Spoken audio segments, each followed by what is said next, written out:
Aceh ini tidak sesuai dengan UPA pasal 65 ayat 1. Pilkada Aceh berdasarkan UPA itu berlangsung 5 tahun sekali. Kalau 2017 itu 2022 harus dilaksanakan, bukan 2024.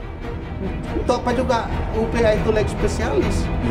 Jadi kan nonsen semua, omong kosong semua, bullshit.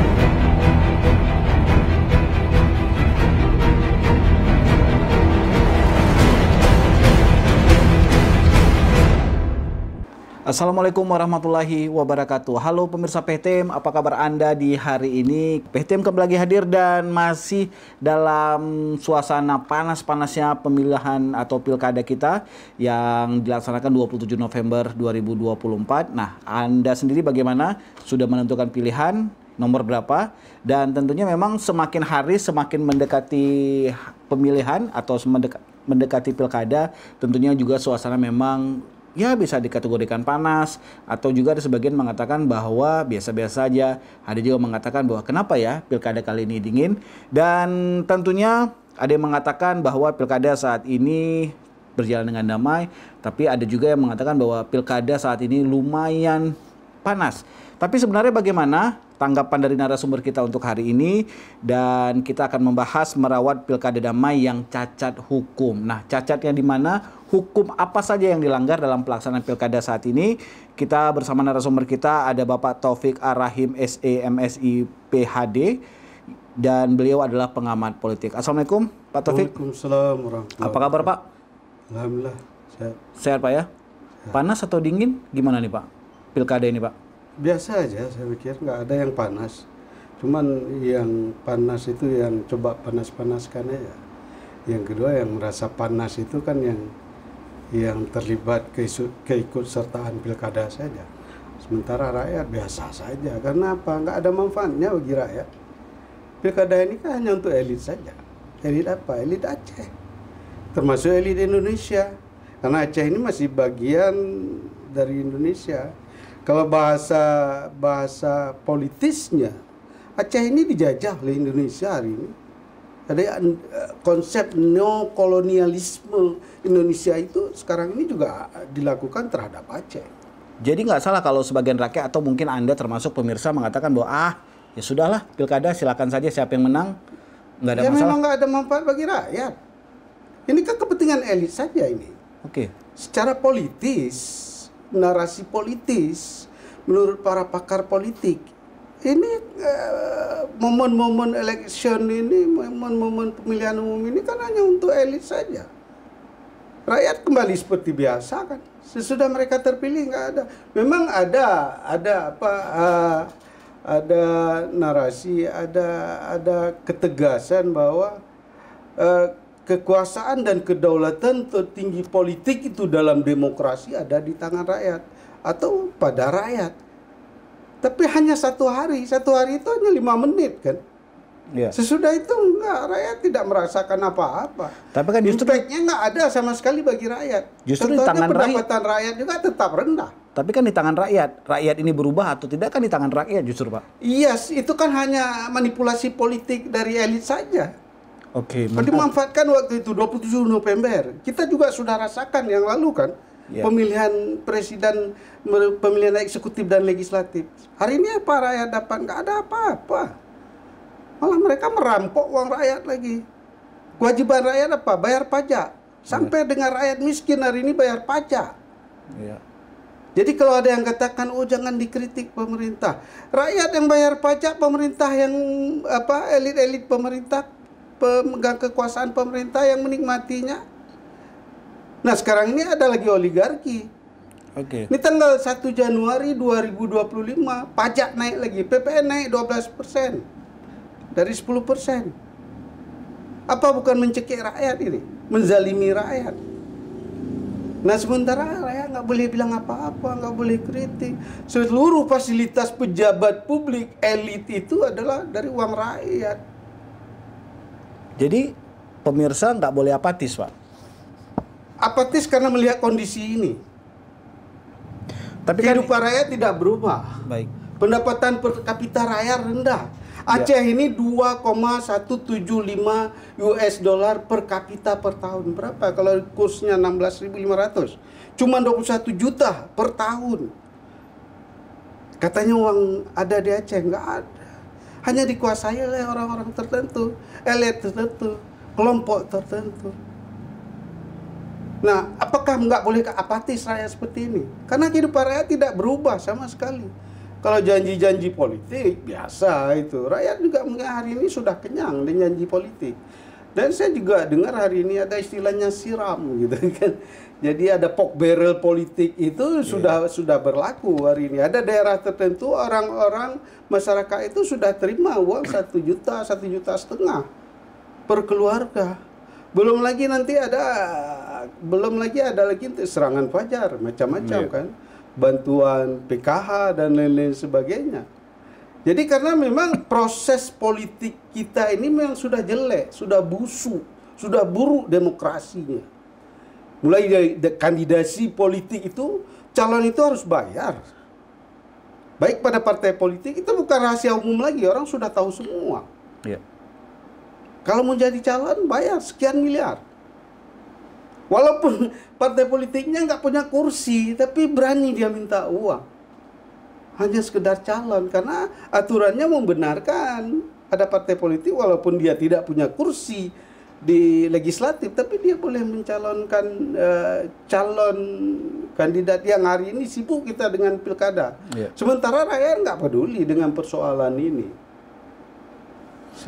Tapi dalam beberapa kegiatan kampanye akbar, Pak, beberapa hari ini memang ada kesenangan, ada euforia dari masyarakat terhadap calonnya. Itu bagaimana tanggapan Anda, Itu Pak? kan mobilisasi. Saya juga kenal rakyat kecil itu biasa mereka cerita. Ronyong pok 50, ajak 7, tawolnya. Gerakan ini gerakan pembodohan tentunya. Mobilisasi politik memang karena bukan pembodohan, memang model demokrasi di negara ini seperti itu. Seolah-olah dengan memobilisasi orang sebanyak-banyak ya. Itu masih berlaku karena memang kasus ini kan kita masih belajar berdemokrasi. Negara ini negara berkembang. Kalau ada mobilisasi politik 50.000, 100.000 datang. Karena memang mereka tidak punya uang, rakyat tidak pegang uang hari ini. Coba lihat uang beredar di masyarakat itu rendah. Ya. Secara moneter kita ini dalam keadaan yang tidak baik-baik saja. Krisis moneter, inflasi kita hari ini 5,02%. Itu yang dimaksud dengan cacat hukum, Pak, dalam pilkada. Cacat hukum bukan itu analisis ekonomi, analisis. Cacat hukum itu memang pilkada Aceh ini tidak sesuai dengan UPA, pasal 65 ayat 1. Pilkada Aceh berdasarkan UPA itu berlangsung 5 tahun sekali. Kalau 2017 itu 2022 harus dilaksanakan, bukan 2024. Untuk apa juga UPA itu leg spesialis. Iya. Jadi kan nonsense semua, omong kosong semua. Bullshit itu yang katakan tidak cacat hukum. Orang hukum, saya mau dengar kalau ada pakar hukum hari ini, sarjana hukum mengatakan tidak cacat hukum. Sementara kita punya leg spesialis UUPA pasal 65 ayat 1. Menyatakan pilkada 5 tahun sekali. Dulu kan pilkadanya 2017. Iya. Seharusnya 2022 kalau 5 tahun sekali. Karena COVID. Nggak ada alasan COVID. Medan tidak COVID. Solo nggak COVID. Hah? Oke. Jangan salahkan COVID. Memang dijajah Aceh hari ini. Bukan COVID. Nah, yang buat UPA itu siapa? DPR RI kan? Bukan DPR. Siapa yang munafik, siapa yang tidak konsisten, siapa yang tidak istiqamah dengan UPA itu. Ini kan pembodohan lagi. Iya. Artinya kalau inilah yang biasa disebut dalam beberapa aktivis masyarakat mengatakan inilah ikrar lamtih jilid 2. Dulu kan pernah kita sesudah heboh DITI ada ikrar lamtih. Hari ini ada MOU Helsinki. MOU Helsinki derivasinya adalah UPA. UPA itu ada kanun-kanun termasuk UPA pasal 65 ayat 1. Tentang pelaksanaan pilkada. Nah, itulah yang menyebabkan bahwa pilkada Aceh itu cacat hukum. Bangga kita dengan elit atau pemimpin yang cacat hukum. Cacat moral saja. Di Amerika itu yang sekuler, ya, Clinton itu nggak bisa naik karena kasus Watergate. Iya. Ini katanya daerah syariat Islam, cacat hukum, nggak ada masalah. Siapa yang membatalkan itu semua? Pemerintah pusat kan yang membatalkan. Dengan surat Irjen 1 saja bisa membatalkan tidak jadi pilkada 2022. Kalau alasan COVID, kenapa Sumatera Utara, Medan tidak jadi masalah? Bisa dilaksanakan. Solo bisa, ada beberapa daerah lain bisa. Karena apa? Ada kepentingan politik pusat, ada cengkeraman politik pusat. Ada kebobrokan demokrasi politik yang diciptakan oleh pemerintah pusat. Siapa pemimpinnya? Siapa presidennya? Ya hari ini dipertanyakan status presiden itu benar atau tidak dia jadi presiden. Maka ada yang persoalkan hari ini ijazahnya juga palsu. Semua sudah beredar. Ini akan dibongkar semua. Mungkin Allah akan memperlihatkan bahwa yang busuk itu akan nampak busuk. Oke. Nah sekarang juga pemimpin sekarang ini nggak cacat juga. Kenapa bisa jadi pemimpin? Jadi sistem money politiknya sudah tidak benar, sudah cacat. Ya. Dalam pelaksanaannya juga sesuai UUPA juga sudah cacat. Jadi hukumnya sudah cacat. Ya, praktek politik, demokrasi politik termasuk hukumnya tidak, politik juga tapi pelaksanaan yang cacat mungkin. Ya. Hukumnya mungkin tidak cacat, sudah Pak. Melanggar hukum malah. Sudah ya. Itu yang menjadikan cacat hukum. Baik. Kalau seandainya Aceh ini bukan daerah yang khusus, spesialis kan, sesudah konflik yang lalu itu ya mungkin tidak jadi problem sama dengan daerah lain. Hari ini Aceh itu tidak beda dengan seluruh daerah yang ada di Indonesia. Berarti Anda tidak setuju dengan tema kita hari ini itu merawat pilkada damai yang cacat hukum? Merawat kebodohan ini, merawat kecacatan hukum. Tapi bangga dengan kecacatan hukum. Nanti kalau jadi gubernurnya juga gubernur cacat hukum, bangga kita. Okay. Merawat itu ya makanya sekedar bahasa yang disampaikan oleh produser PTM saja itu.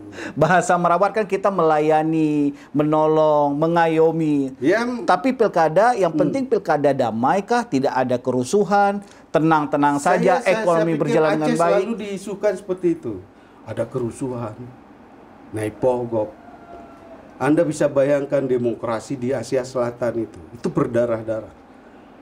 Kalau ada pesta demokrasi di Asia Selatan, khususnya India dan Pakistan itu, pasti ada korban nyawa, korban darah, bukan 1-2 orang. Kalau ini di Aceh itu memang sengaja isu ada kontraproduktif itu yang diciptakan. Seolah-olah Aceh ini mencekam. Padahal Aceh ini sudah dicekam dari dulu. Enggak, saya bisa ngomong ini karena kan ini kan kebebasan berpendapat ya. Oke. Bukan seolah-olah semua tidak benar. Bukan itu. Persoalannya tidak konsisten. Cacat hukum di sini karena tidak konsisten dengan undang-undang yang sudah diberikan oleh pemerintah pusat. Termasuk UPA itu kan DPR RI yang mensahkan, bukan DPRA.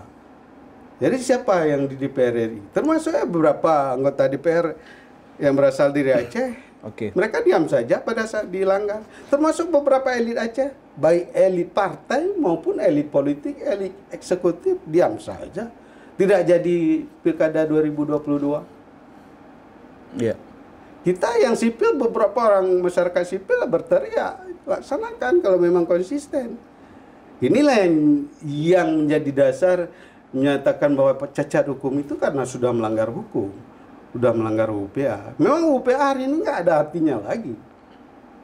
Dan bagaimanapun juga UPA itu dengan leg spesialis Aceh itu sedang diobrak-abrik, dihancurkan, dipijak-pijak, supaya tidak berfungsi lagi di Aceh. Oke. Banyak sudah dilanggar kan. Tapi elit Aceh siapa hari ini yang bicara tentang itu? Kalau ada aktivis bicara itu dibilang kapungo sigamel. Pegah turul pun. Artinya bahwa kita punya hak untuk berbicara, berpendapat, karena saya juga bayar pajak kan. Untung saja di depan studio PTM ini nggak ada tukang parkir. Kalau nggak kan saya harus bayar retribusi parkir. Retribusi parkir itu juga jadi pajak. Saya beli minyak rambut, bayar pajak. Beli baju, beli celana, bayar pajak. Untung nggak merokok kan. Jadi artinya bahwa kenapa sih kita nggak boleh berbicara? Karena kita berbicara terhadap elit, pejabat publik, dia menggunakan semua fasilitas negara dari ujung rambut sampai ujung kaki, belum lagi fasilitas rumah, gaji dan lain-lain sebagainya. Jadi inilah yang namanya public finance, yang artinya bahwa ada balas jasa yang harus diberikan pada rakyat. Minimal juga mampu mengelola pendapatan rakyat menjadi lebih baik, lebih naik. Hari ini Aceh termiskin di Sumatera. Se-Sumatera yang paling miskin Aceh. Paling tinggi pendapatan adalah Riau, 10,718 US dollar per kapita per tahun. Kemudian Kepulauan Riau 178. Sesudah itu ada Jambi. Tetangga dekat Aceh itu 4,725 itu Sumatera Utara. Walaupun kalau menurut standar World Bank pendapatan per kapita di bawah 7.000 itu adalah di kelompok miskin, tapi kita nggak pernah mengakui. Persoalannya memang kita harus akui itu miskin. Kenapa dengan perhitungan rata-rata? Perhitungan secara ekonomi, indikator perhitungan secara ekonomi, pendapatan per kapita itu rata-rata. Umpamanya satu keluarga itu ada 5 orang. Yang punya pendapatan itu 1 atau 2 orang. Nah, yang 5 itu jadi beban pendapatan keluarga. Belum lagi kalau nanti naik pajak 12%. Jadi real income setelah pendapatan sudah kena pajak itulah yang real income. Jadi itulah yang menjadi persoalan di Aceh. Hari ini tidak pernah dibicarakan oleh kandidat gubernur, kandidat bupati dan wali kota. Itu kan persoalan perekonomian rakyat. Belum lagi kalau membantu UMKM. Berapa persen hari ini kredit UMKM yang sudah direalisasikan? Cuma 11,7%, 2,07 triliun. Nah, sebagian itu ada yang mengendap di BI. Belum lagi kalau yang 32,7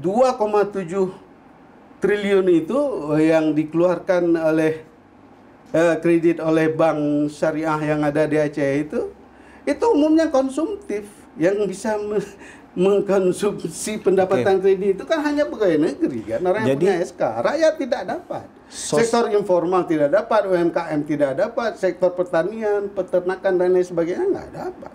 Sosial ekonomi dalam pilkada ini bisa dibilang cukup kacau seperti Bapak sampaikan tadi. Nah, sosial keamanan kita berbicara, Bapak setuju nggak kalau memang sebenarnya Aceh ini saat ini sampai dengan hari ini masih dikategorikan sebagai daerah yang damai dalam pilkada ini? Nah, apakah ini menjadi sebuah indikator bahwa sebenarnya Aceh ini bisa terus berjalan, misalnya politik seperti ini, ekonomi seperti ini bagaimana tanggapan Anda, Pak? Iya, siapapun pemimpinnya nanti yang menang di pilkada 27. Saya nggak yakin bisa mereka rubah. Kalau masalah keamanan itu memang ada saja yang buat isu. Seolah-olah Aceh itu Tapi kalau yang sebenarnya Aceh itu pernah, kalau kecewa dia pasti akan buat gerakan orang Aceh dari dulu. Tapi persoalannya kalau yang membuat isu menjelang pilkada itu kan insidentil. Ada kepentingan politik dia berurusan dengan pusat. Jadi elit Aceh ini tidak lebih seperti tuan dan cuan kan. Jadi pattern and clean teori dalam teori politik itu berlangsung di Aceh. Siapapun yang jadi pemimpin Aceh yang akan datang tetap punya ketergantungan pada pusat. Ya termasuk mau merubah kehidupan sosial ekonomi itu kan sangat tergantung pada income per kapita. Anggaran belanja publik.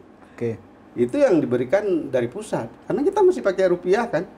Nggak pakai peng kita. Nggak pakai dinar dirham. Kalau ada yang pakai dinar dirham pun malah ditangkap hari ini. Kita walaupun begitu Aceh pernah punya peradaban. Pernah punya uang sendiri. Sebelum ada rupiah, Aceh sudah punya uang. Kalau kita lihat sekarang bagaimana banyak postingan, banyak informasi uang Aceh yang banyak sebelumnya, bahkan baik dari emas, perak, tembaga. Itu menunjukkan bahwa apakah Aceh tidak bisa menjadi sebuah negara? Bisa saja, bisa. Secara histori Aceh memang kaya gitu, Pak ya? Bukan secara histori, kayak itu memang secara geografi ada resource yang bisa dikelola oleh Aceh sendiri. Nah sekarang persoalannya yang mengelola resource di Aceh itu apa? Ketentuannya pasal 33 ayat 1, 2, 3 kan, milik negara bukan milik Aceh. Tapi bisa saya katakan bahwa Aceh saat ini damai karena masyarakat saat ini sedang baik-baik saja secara ekonomi atau mungkin juga secara Secara sosial. ekonomi tidak baik-baik saja, secara politik tidak baik-baik saja. Tapi Aceh nggak itu ribut damai, aja gitu. memang orang Aceh itu mau suka kedamaian. Oke. Kita Tapi kunci bahwa Aceh itu jangan damai. Ya, yang menyatakan Aceh damai juga elit kan. Oke. Sesudah ada perjanjian damai itu. Kalau enggak kita mungkin masih merasakan Maghrib sudah pulang ke rumah umpamanya kan. Dan itu mungkin apakah karena kelelahan masing-masing para pihak atau ya memang ini keberhasilan mendamaikan Aceh dengan pemerintah Indonesia yang waktu itu bertikai juga bukan saja kelompok tertentu, rakyat juga kan merasakan itu semua. Rakyat juga ikut mungkin ya terikut menjaga kondisi supaya tidak ditangkap orang-orang tertentu. Nah, hari ini sesudah damai, siapa yang menikmati? Rakyat menikmati. Itu kan jadi tanda tanya besar. Iya. Jadi untuk mengawali Aceh baru nanti ya Pak ya. Bahwa ini menarik bahwa tadi di awal saja kita sudah sepakat bahwa pilkada itu sudah cacat hukum karena tidak sesuai dengan waktunya. Nah, bukan tidak sesuai dengan UPA, bukan cacat hukum karena waktu. UPA pasal 65 ayat 1. Iya, tapi kan itu sudah dilanggar maksud saya. Seharusnya 2022. Melanggar UPA, melanggar pasal, bukan melanggar waktu. Iya. Kalau waktu itu dicari-cari saja. Nah, seharusnya masyarakat ini seperti apa, Pak? Lebih memilih poin yang penting aku bisa mencari nafkah atau yang penting aku bisa menikmati kedamaian. Sebenarnya masyarakat ini yang menginginkan itu seperti apa? Masyarakat itu kan bagian dari negara. Oke. Masyarakat itu hidup dalam bernegara. Kalau memang nggak sanggup urus masyarakat, lepaskan saja masyarakat mengurus negara sendiri. Salah? Enggak kan? Ini kan negara ini karena kesepakatan dalam teori politik. Negara itu karena ada rakyat, karena ada teritorial, ada pengakuan internasional, ya, ada penduduk. Jadi ada mungkin termasuk yang lain-lainnya. Nah itu kan ada negara. Nah sekarang pada saat ada negara, ternyata rakyat juga tidak sejahtera. Di situ yang rakyat merasa kecewa. Sementara rakyat kan dipajakin selalu. Iya. Kalau bahasa pasar Aceh dipalakin selalu. Iya. Bayar kan? Apapun yang kita beli kita harus bayar. Belum lagi kalau nanti ada pendapatan, pajak pendapatan lagi. Iya. Jadi ya seolah-olah rakyat ini hidup dalam cengkraman kepentingan negara, kepentingan diurus oleh kelompok elit. Jadi dalam teori politik kalau kita lihat ada piramida itu elit itu di atas sedikit, di tengah-tengahnya ada civil society, rakyat itu di bawah, lebih banyak rakyat daripada elit kan. Iya. Nah sekarang tingkat kehidupan rakyat yang belum sejahtera ini, apakah boleh saja dianggap bahwa rakyat diam-diam saja karena dia merasa bahwa asal dia bisa cari makan. Nah, apakah bangga dengan rakyat yang hanya cari makan sendiri, tidak pernah dikelola secara baik ketika kesejahteraan rakyat tidak terjamin? Karena fungsinya negara itu, kalau menurut Adam Smith, harus menciptakan duel of nation, meningkatkan kesejahteraan rakyat. Oke. Menurut Anda sendiri sebagai pengamat politik, sejahtera masyarakat yang sejahtera atau rakyat sejahtera itu secara sosial ekonomi atau secara kalau indikator ekonominya pendapatan. Oke. Kalau pendapatannya sudah naik, sudah sejahtera, tadi seperti World Bank menyatakan 7.000 US dollar per kapita per tahun. Kalau di atas itu kan sejahtera. Di indikatornya pendapatan. Kalau pendapatan sudah baik, sosial ekonomi juga akan naik. Baik. Kehidupan masyarakat juga akan baik. Patologi sosial tidak berlaku di masyarakat. Ini kadang-kadang selop aja bisa hilang di depan pintu kan. Iya. Artinya apa? Masih ada masyarakat yang belum sejahtera. Secara kuantitatif, angka pengangguran di Aceh itu 8.000, kemiskinan di Aceh itu 850.000 orang. Banyak itu, belum lagi pengangguran. Antara kemiskinan dan pengangguran itu kan saling mendorong. Kalau miskin itu orang nganggur, kalau orang nganggur itu pasti miskin. Iya. Karena dia nggak punya pendapatan. Itulah maka indikatornya secara ekonomi pendapatan. Nah kalau itu pengangguran itu semakin ditekan, semakin rendah, itu maka pendapatan juga akan naik secara makroekonomi. Dia akan menunjukkan bahwa daerah itu sejahtera. Nah sekarang ini uang dikuasai oleh orang-orang dan kelompok tertentu, elit tertentu yang punya akses dengan mudah eksekutif, legislatif atau oligarki. Dia punya pendapatan. Hari ini coba bayangkan Anda masuk saja ke pasar Aceh itu, orang kan duduk-duduk, barangnya tidak laku, apalagi sistem ekonomi sekarang ini pakai sistem online lagi kan, itu juga akan sedikit mengganggu perekonomian. Jadi artinya kalau perekonomiannya tidak baik, tidak sejahtera, penduduknya tidak sejahtera, maka kehidupan sosial politiknya juga tidak baik-baik saja. Cuma mungkin saja karena orang Aceh udah bosan ya dengan ribut terus-menerus, mungkin nampak tenang, tapi jangan dipancing. Jangan dicukek lagi Pak ya. Pantang orang Aceh kan. Menyo jitatung hati kreh di Taraba kan. Tapi kalau sakit hati, apapun dia lakukan nanti. Nah, apalagi sekarang ini kan potensi-potensi konflik itu ada, baik di dalam, orang Aceh yang ada di dalam maupun yang di luar. Saya pikir yang di luar pun jangan, kalau tidak mampu menjaga kehidupan, memberikan kesejahteraan rakyat Aceh, jangan memprovokasi umpamanya. Ya, langkah baiknya ya kalau memang Anda hebat secara politik, lakukan diplomasi yang lebih baik secara internasional untuk mensejahterakan rakyat Aceh. Iya, termasuk ya mungkin apa yang bisa dibawa pulang. Hari ini investor itu kan nggak ada di Aceh. Nah, aktivitas sektor manufaktur juga hanya yang kecil-kecil, bukan yang besar. Industri nggak ada kan. Industri kita juga nggak hidup.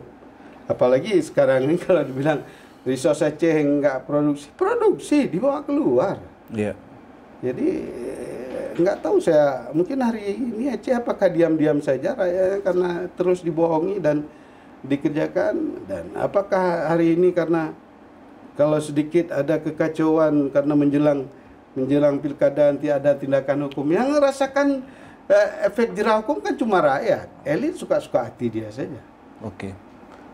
Terakhir Pak, tanggapan Bapak kepada masyarakat atau harapan Bapak kepada masyarakat, pilkada tidak sampai hampir kurang 1 minggu atau 7 hari lagi Pak. Apa tanggapan Anda atau apa masukan Anda kepada pemirsa PTM di rumah supaya kemajuan atau kemakmuran masyarakat bisa berubah? Saya nggak ada harapan apa-apa untuk orang yang peserta pilkada kali ini. Nggak ada harapan apa-apa karena kepentingan mereka, kepentingan politik aja. Masyarakat harus bagaimana sekarang jadi Pak? Ya pintar-pintar ya masyarakat. Kalau karena semua katanya membangun Aceh, tusuk ya semua. Karena kalau kosong kan dijual nanti, dimanfaatkan oleh penyelenggara. Semua membangun Aceh, tikam ya semua. Harapan apa? Karena dari dasar hukumnya sudah cacat, mereka naik dengan tanpa peduli, pokoknya saya harus jadi. Dan sekarang mobilisasi seperti dikatakan tadi, nampak ramai. Hari ini kan hanya pencitraan saja kan, gagasan nggak ada. Kita nggak dengar bahwa mereka akan mengatasi persoalan kemiskinan. Maka ada yang slip tong lagi kan, meningkatkan pengangguran, slip tong nggak sadar dia itu. Jadi saya harapan nggak ada, saya pikir. Apakah pasca ini akan jadi pemimpin akan mensejahterakan rakyat Aceh? Nggak ada jaminan, karena mereka bergantung pada pusat. Aceh ini bagian dari cengkraman pusat. Jadi diskriminasi pusat dengan berbagai alasan undang-undang itu akan dimanfaatkan oleh pemerintah pusat terhadap Aceh. Maka itu saya katakan tadi, Aceh hari ini juga mengalami neokolonialisme pemerintah pusat Jakarta. Aceh mengalami neokolonialisme, dari segala bidang, baik ekonomi, politik, sosial, budaya dan lain-lain sebagainya. Cukup keraskah kita ditekan oleh pusat? Saya pikir bukan lagi ditekan, dibodohi, ditipu lagi. Resource saja kan diambil terus. Baik, menarik tentunya. Dan masyarakat Anda semakin bingung apa yang disampaikan oleh Pak Taufik. Tapi setidaknya memang harus bingung masyarakat. Kalau enggak nanti masyarakat juga nggak berpikir kan. Pikirnya dalam keadaan. Tapi masyarakat sekarang iya nggak mau lagi berpikir Pak. Yang penting kenyang. Nah, Itu bagaimana? Apakah Anda setuju pemirsa? Ada problem ekonomi yang harus diselesaikan. Kan? Oke. Ekonomi rakyat itu harus diperhatikan. Itu menjadi skala prioritas kerja pemerintah hari ini. Ekonomi kerakyatan pondasi dari keberhasilan sebuah negara. Basic sektor itu yang paling penting. Basic sektor itu pertanian, peternakan, perikanan, kehutanan, perkebunan rakyat itu yang harus diperhatikan. Baik, terima kasih Pak Taufik. Ya. Akhirnya saya no-komen juga apa yang disampaikan oleh Pak Taufik, bahwa setidaknya apa yang disampaikan oleh Pak Taufik bisa membuka cakrawala Anda, mindset Anda, atau setidaknya sebelum nanti di tanggal 27 Anda bisa lebih pintar, lebih produktif lah ya untuk mencari kira-kira mana, atau mungkin kalau Anda masih tetap apatis ya itu juga hak, itu hak demokrasi. Hak dalam berdemokrasi. Sekali lagi terima kasih Pak Taufik, semoga menginspirasi untuk yang di rumah, setidaknya bisa menjadi lebih pintar nanti, dan kalau mencari pemimpin yang baru, ya kita lihat saja nanti Pak ya. Iya. Setuju ya Pak ya? Saya nggak setuju. Oh, nggak setuju. Baik. Cacat hukum kan tadi. Oke, jadi dari awal sudah cacat ya. Iya. Baik pemirsa, kita akhiri saja untuk PHTM hari ini. Dan sekali lagi saya ingatkan, jangan lupa 27 November nanti, apakah Anda setuju dengan Pak Taufik atau tidak, Anda punya pilihan sendiri atau seperti apa, itu saya kembalikan lagi kepada Anda. Kita pamit, wassalamualaikum warahmatullahi wabarakatuh. Pak, terima kasih Pak.